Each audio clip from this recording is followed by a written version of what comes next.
I have 3 kids, and my oldest is, her name is Sanaya. My son's name is Braylon, and my youngest daughter is named Sophia Grace. You know, we literally had Sophia March 11th.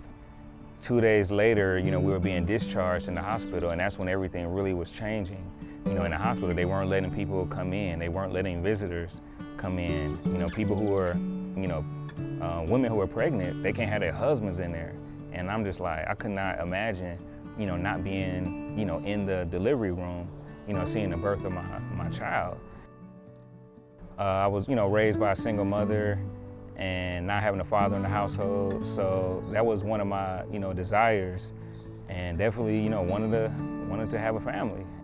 When I was, you know, small at their age and growing up, you know, I didn't have someone to help me with this, or somebody to help me with that, or even someone to discipline me, you know, in this moment.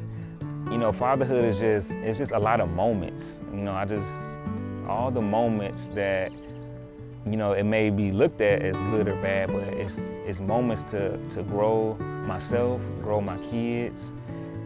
You know, another thing that I love about, it's like the greatest thing in the world to me is, you know, you having a long day, and, you know, the first people who want to see you is your kids. Like, I open the door and like they're just running to me, and like that's a moment that, you know, I cherish, like I truly cherish.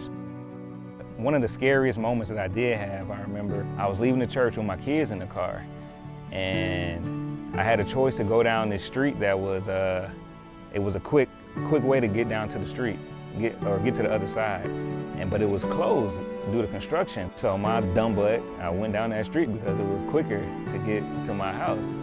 And sure enough, a cop pulled me over. Now, this was the first time I got pulled over with my kids in the car. So I'm just like, wow, you gotta be kidding me. You know, so many thoughts would think, you know, just running through my head. I'm just like, man, I cannot believe I did this. And, you know, the cop comes up, you know, asks for the license and registration.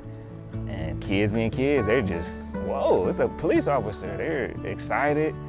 You know, they just like, hi, hey, how you doing? And I'm just like, he's sweating, just like, man, you know, so many thoughts are going through my head. Like, I don't want my kids to see me in this manner. So like the whole situation was just, you know, he just, you know, gave me a warning.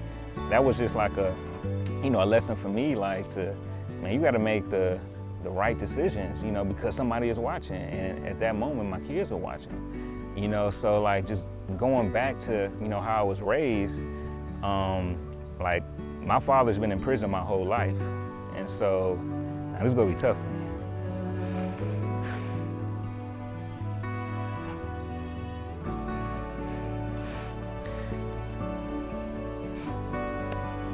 This is one of the main reasons why I wanted to be a father. And why my mom would always tell me not to become a statistic, because my father being in prison my whole life. And so that's definitely has pushed me.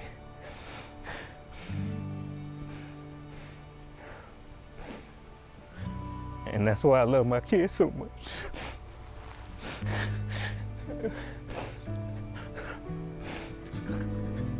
Because I don't want to end up like him.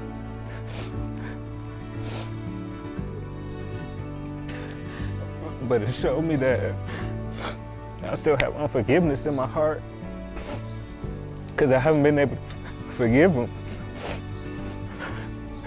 And so my mom raised me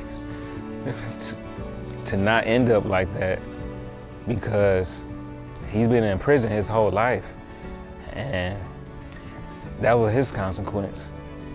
And, you know, I want my kids to see me, to be present. I wasn't able to see my father, you know, besides, you know, visits, you know, going to the correctional facility and stuff like that.